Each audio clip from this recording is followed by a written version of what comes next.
Muito boa tarde a todos. Vamos para encerrar essa semana de várias lives aqui no canal da Escola da Júris para falar sobre tecnologia e processo e um pouco mais cedo, né? Não no final da tarde, mas no início da tarde. Meu nome é Oscar Valente Cardoso, eu sou professor aqui da escola e a escola vai começar, tem vários cursos agora com matrículas abertas e um deles que nós estamos trazendo os professores para as lives é o sobre proteção de dados, inteligência artificial e administração pública, que inicia na próxima segunda-feira, dia 13 de setembro, com aulas todas as segundas e quartas das 19 às 21 horas. As aulas serão ao vivo pelo Zoom e ficam gravadas para quem quiser assistir e não puder assistir alguma aula ao vivo.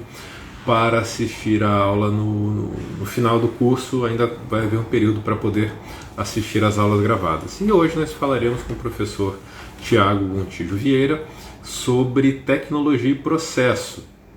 O Tiago é mestrando em Direito, é professor e também é coordenador de difusão de informação no Supremo Tribunal Federal, e nós vamos conversar sobre temas relacionados principalmente ao uso da tecnologia no STF, especialmente no juízo de admissibilidade dos recursos, e também o que o STF tem usado, começou a usar recentemente, é a Visual Law.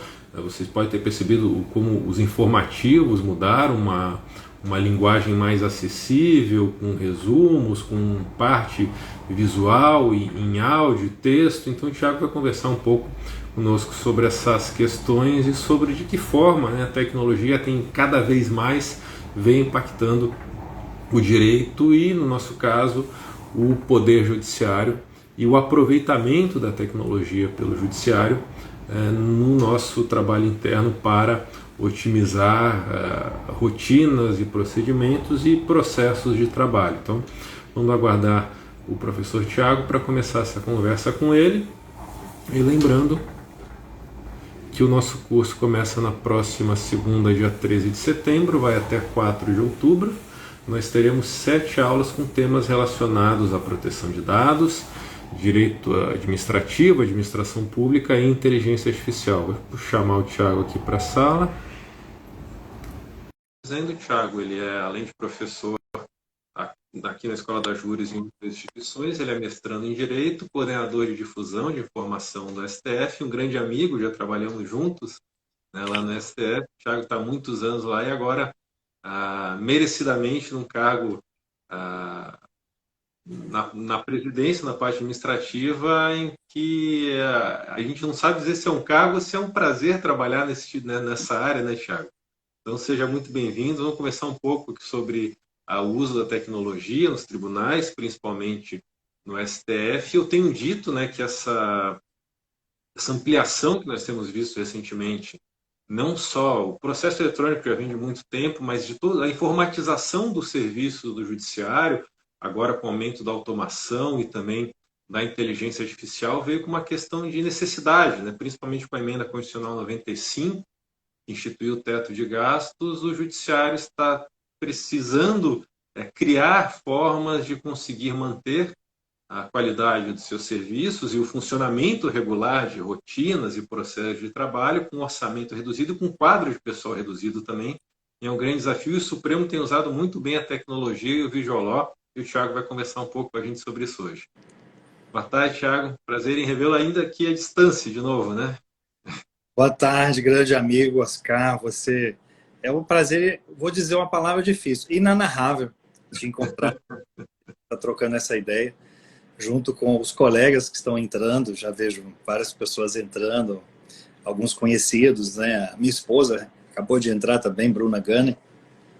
E é um grande prazer falar daquilo que a gente gosta, não é, Oscar? Como você é um grande difusor de informações sobre a LGPD, aqui no Supremo eu tenho essa grande honra, essa grande oportunidade de trabalhar com difusão de informação, trabalhar com processos de tecnologia, projetos que estão, desde a gestão do ministro Toffoli, eu posso dizer, revolucionando a forma como o tribunal lida com o cidadão, como o tribunal se relaciona com advogados e com toda a sociedade. E o Supremo Tribunal Federal ele foi agraciado com muita sorte. Por quê? Antes da pandemia, ainda em 2019, implementou o processo de transformação digital. E quando nós falamos em transformação digital, até certa vez conversando com um colega que está aqui nos acompanhando, o doutor Bernardo, de Brasília, ele nos disse: Tiago, transformação digital é apenas a digitalização de processos? É apenas o processo eletrônico? E Oscar, que é um magistrado, sabe muito bem que os nossos desafios são muito superiores. Transformação digital é uma mudança de cultura, é uma mudança de mindset, é um novo modo de pensar o processo. Não apenas trazer o processo físico, todo aquele passo a passo cartorário, os atos cartorários de deslocamento de processo, não basta trazer todos esses atos para o processo eletrônico, porque senão nós continuamos com a mesma morosidade de sempre, só que agora uma morosidade em forma de dados, em forma de arquivos de computador. Pois o convite para essa fala, Oscar, ele me fez retomar algumas estatísticas e eu fiquei pessoalmente assustado, mais uma vez. Hoje, podemos dizer que no Brasil temos 70 milhões de processos. É isso mesmo, temos 70 milhões de processos. E apenas em torno de 20 mil juízes. Se formos fazer uma divisão aqui simples, pura e simples, a realidade é que cada juiz lida com 3.500 processos. É assustador, não é mesmo? Oscar, que é um magistrado federal, é assustador. E todos, agradeço a oportunidade da escola, da Justiça Federal, por essa oportunidade de estar falando, porque vocês, os juízes, enfrentam essa dificuldade. E não são apenas os juízes, os advogados, os servidores da justiça, os colaboradores. E, ao final, um grupo de pessoas especialmente relevante, que é o cidadão. Isso por quê? Porque cada processo, Oscar, na média, segundo o CNJ, leva, no processo de conhecimento, leva 5 anos para tramitar. Alguns levam 20. Alguns processos, quando findam, as partes já morreram. Eles têm que iniciar um novo processo de inventário, de tão moroso. Processos de execução levam até mais, 7 anos. Então, se somarmos os dois, nós temos 12 anos para ver um processo resolvido, na média. De forma que esses tempos do processo e esses números, eles são simplesmente inaceitáveis. E como é que nós vamos implementar melhoras e transformações por meio da tecnologia? Vejo aqui o Unicórnio e o ex-Unicórnio, que é de um grande amigo, colega do Supremo, que hoje mora no Canadá e presta serviços em UX Research, que é o Leandro Rezende. O Leandro Rezende foi um grande impulsionador de transformações digitais no Supremo. E eu agradeço a ele por estar aqui nos prestigiando.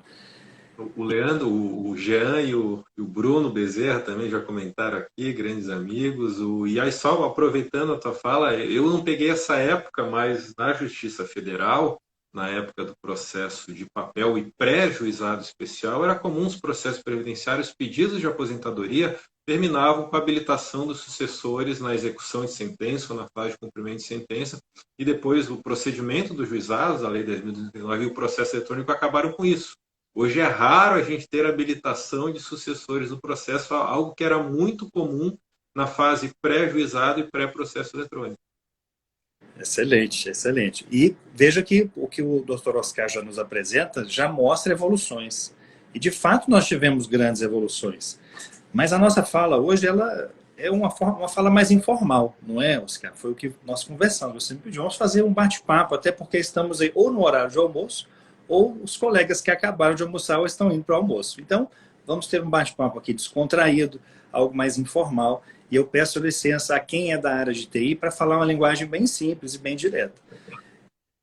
Quando falamos em inteligência artificial, todo mundo fala, mas ninguém na prática entende o que é isso. O que a inteligência artificial, afinal, vai mudar para o advogado? O que vai melhorar ou piorar a minha vida? Nós vamos substituir juízes, substituir advogados? Os processos vão andar por si só, ser julgado por um robô? Muito distante disso. Na prática, pessoal, o que nós temos, eu tenho a oportunidade de participar na Justiça, são projetos que pretendem estruturar o processo em dados. E a partir desses dados, dessas informações que já estão ali em cápsulas, nós usarmos mecanismos tecnológicos para aí sim automatizar procedimentos de tramitação, automatizar procedimentos cartorários que até hoje muitas vezes precisam de uma ação humana, de um servidor que vai parar o seu tempo para se dedicar num trabalho que é extremamente manual, repetitivo.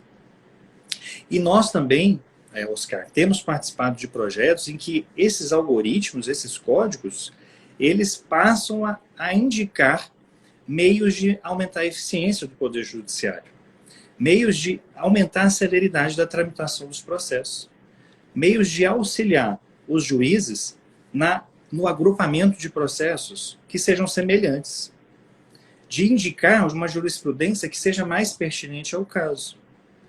Algo aqui no Supremo que nos é muito, muito caro são os temas de repercussão geral em matéria recursal. E o Oscar sabe muito bem, temos mais de 1000 temas. Mais de 1000 temas. A maioria foi julgada recentemente graças ao ambiente do plenário virtual, que conseguiu julgar centenas de processos de 2020 para cá. Mas ainda assim, Oscar, nós temos mais de 1000 temas. Como que um humano, um servidor, um magistrado vai saber de cor os 1000 temas? Vai saber enquadrar naquele processo que chegou agora ali na justiça, de um cidadão, qual é o tema que se aplica ao caso dele? É humanamente impossível. E, além disso, temos todos os temas de recursos repetitivos no STJ. Ou seja, é justamente nesses pontos em que a máquina, em que esses algoritmos podem ajudar os humanos, nós humanos, a termos uma melhor eficiência. De modo que quando o processo chega no seu juizado, na sua vara, no seu cartório, você já tem condições de, a partir da identificação de dados que o próprio advogado alimentou ali no PJE ou no EPROC, o sistema consegue ler e combinar aquelas informações, indicando para o magistrado que existe uma alta probabilidade de que aquele processo seja referente ao tema X da repercussão geral do Supremo. Ou mesmo que tenha uma jurisprudência já consolidada no Tribunal de Justiça para ser aplicada. Esse ato por si só, que para a máquina é simples, levaria dias para ser aplicado na justiça. Você não acha, Oscar?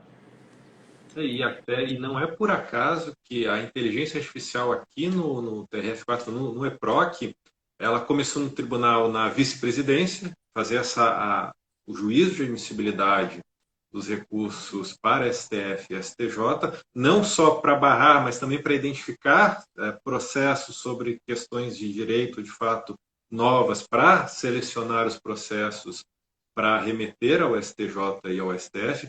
E não por acaso, e aí se viu a necessidade disso, que na primeira instância, a primeira medida que foi tomada na inteligência artificial, que está funcionando muito bem, é a leitura da petição inicial para verificar se o cadastro que o advogado fez do assunto do processo está correto ou não.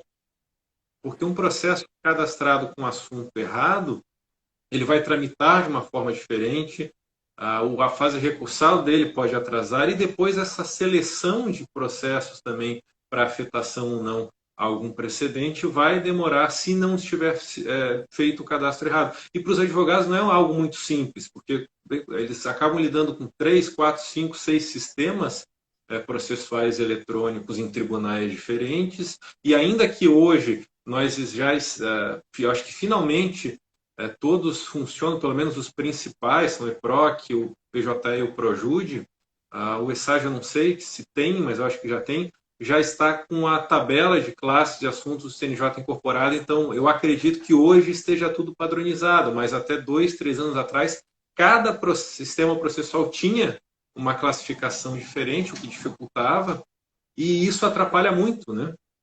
Eu vou dar um exemplo simples aqui, em um processo da Justiça Federal, um pedido de concessão do benefício de prestação continuada da assistência social. Nós temos 2 assuntos que ajudam a identificar que se o pedido é feito com base na idade, seja um idoso, ou na deficiência.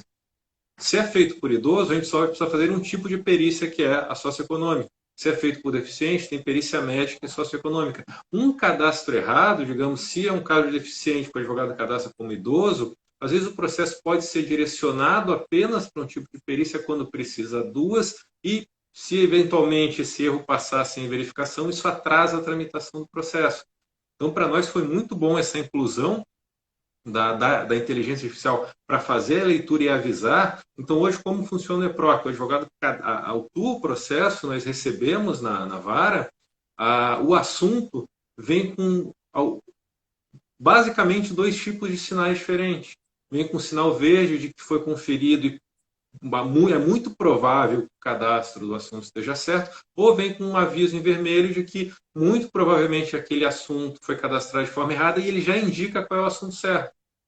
E aquele sinal vai ficar tanto como correto ou como provável erro, vai continuar ali aparecendo até que haja uma revisão humana.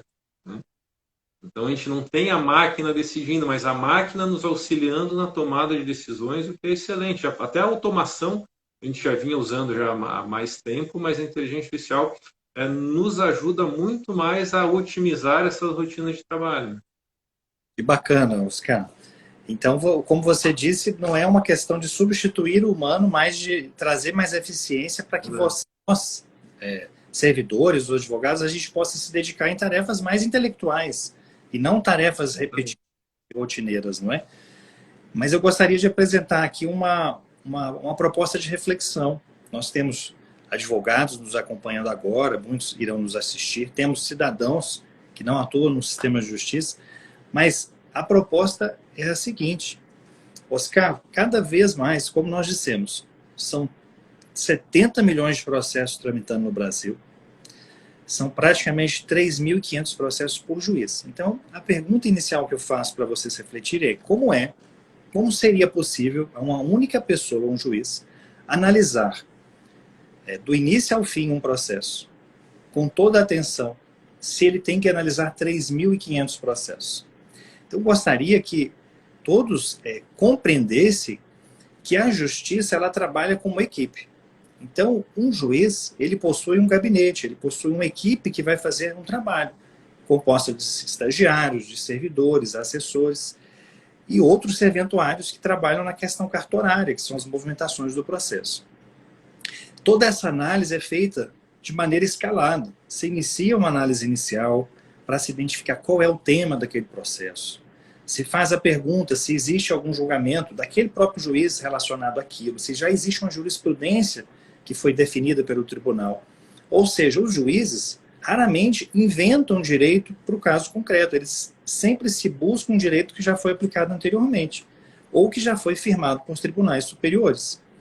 Isso mostra o quê? Que a equipe, sim, ela faz um trabalho de síntese daquele processo, de resumo daquele feito, da petição inicial, onde todas as peças foram juntadas, das provas, e aí sim apresenta uma proposta de decisão para o juiz, para o ministro, se for no Tribunal Superior. Isso significa o quê? Que quando o advogado quiser colaborar com a justiça, quando o advogado quiser que o seu processo seja julgado rápido e seja julgado certo, ou seja, jurisprudência certa aplicada ao caso, é bom utilizar as técnicas de legal design. É bom, Oscar, refletir sobre qual é o conteúdo que você quer apresentar, qual é a estrutura que você vai apresentar na sua petição. E o conteúdo, cada vez mais, ele tem que ser fácil e ele tem que ser simples. Sem juridiquês. É chegada a hora de abandonar o juridiquês. Por quê? Dificulta a vida de todo mundo. De quem vai analisar o processo, quem vai decidir, quem vai compreender numa fase posterior no Tribunal de Justiça. Então, quando o advogado ele passa a reconhecer a importância dessa linguagem simples, que em inglês se chama plain language, é uma metodologia antiga, desde a década de 90. O advogado passa a contribuir para que o seu processo seja analisado rápida e de maneira correta. Então, tenho conversado muito com advogados em várias entidades, Oscar, e muitos se perguntam: Tiago, como eu faço para que o meu processo seja lido pela inteligência artificial de maneira correta? E o primeiro passo é: apresente uma petição direta, simples, em poucas páginas. Apresente em tópicos aquilo que você considera mais relevante. Apresente um sumário que já mostra quais são os tópicos da sua petição. quais são os capítulos, assim como se a gente estivesse lendo um livro.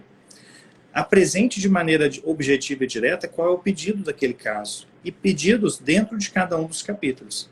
Porque quando o algoritmo de inteligência artificial ele for ler o seu texto, ele vai conseguir criar uma interpretação legal, uma interpretação positiva e correta, alinhada com o seu caso.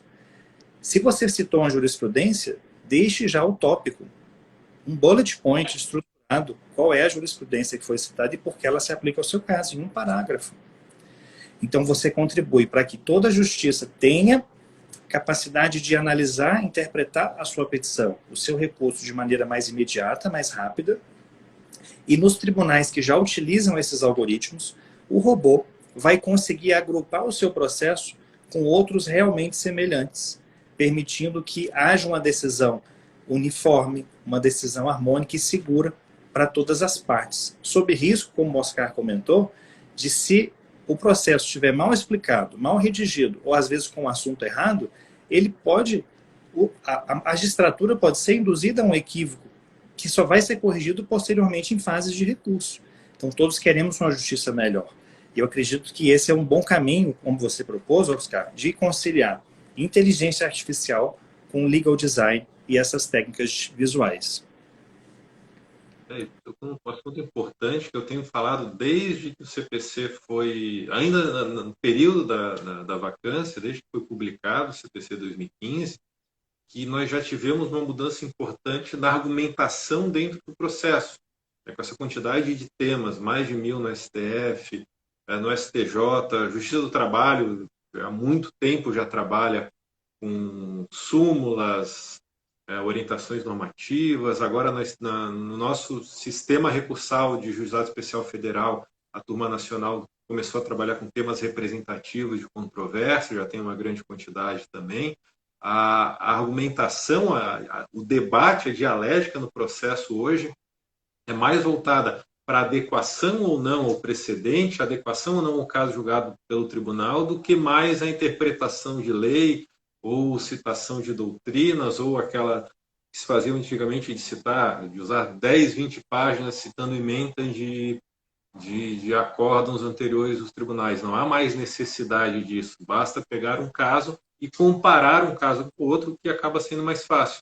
Só que agora, nos últimos tempos, isso se ampliou, né, para essa busca de palavras-chave que vão enquadrar o caso no precedente ou não, na forma de apresentação, nas expressões que vão ser usadas. Então, a gente está ficando com uma linguagem mais enxuta, mais direta, mais objetiva, mas claro que facilita para resolver, na maior parte dos casos, o que interessa, que é a questão de fato que levou aquele problema que não foi resolvido.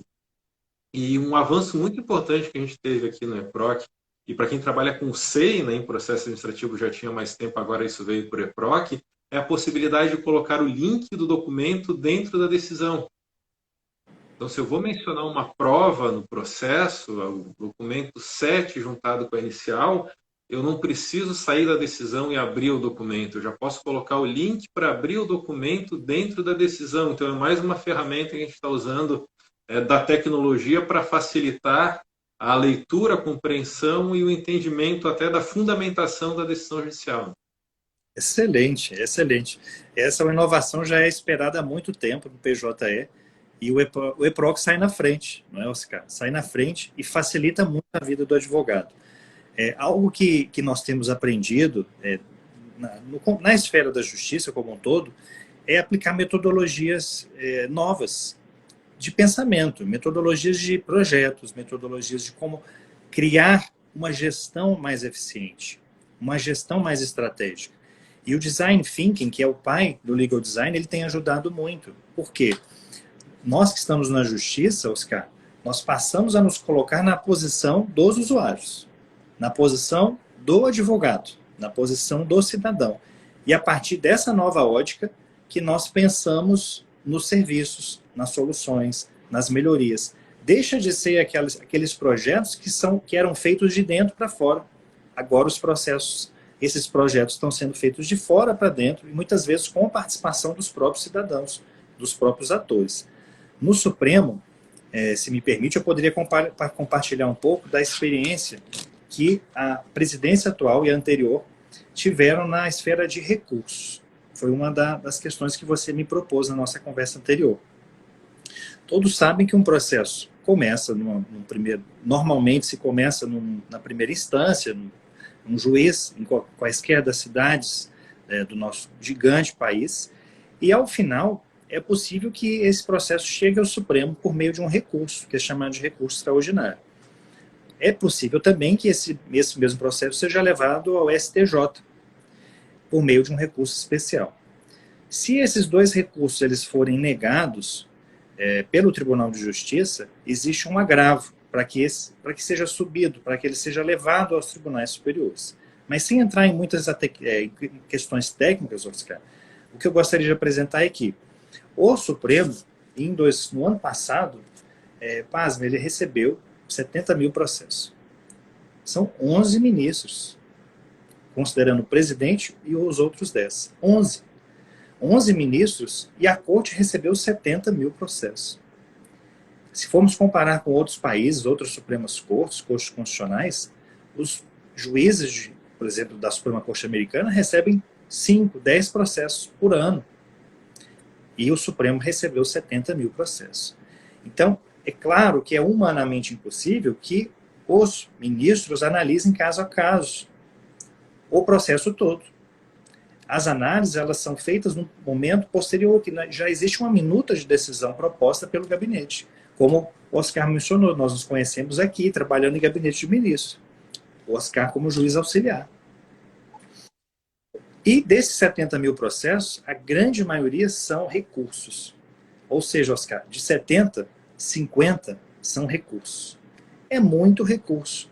E, infelizmente, ao final, esses 50 mil recursos, eu digo infelizmente porque mostra, o que eu vou dizer, mostra que eles não precisariam ter chegado ao tribunal. Os 50 mil recursos, 99% são negados, são inadmitidos. Porque realmente não eram cabíveis, não era o caso de levar essa temática para o tribunal. O recurso pode ter algum tipo de falha processual. O recurso, a matéria pode não ter sido pré-questionada, debatida pelo Tribunal de Justiça, ou mesmo pode já existir um tema de repercussão geral que o Tribunal de Origem desconsiderou. Ou seja, o tribunal recebe 70 mil processos e em 50 mil, Oscar, ele fala assim, esses 50 eu não vou julgar, porque não é da minha competência nesse atual momento. O que nós tínhamos antes, né, das gestões historicamente no tribunal? A distribuição, todo processo que chega, ele é distribuído aleatoriamente.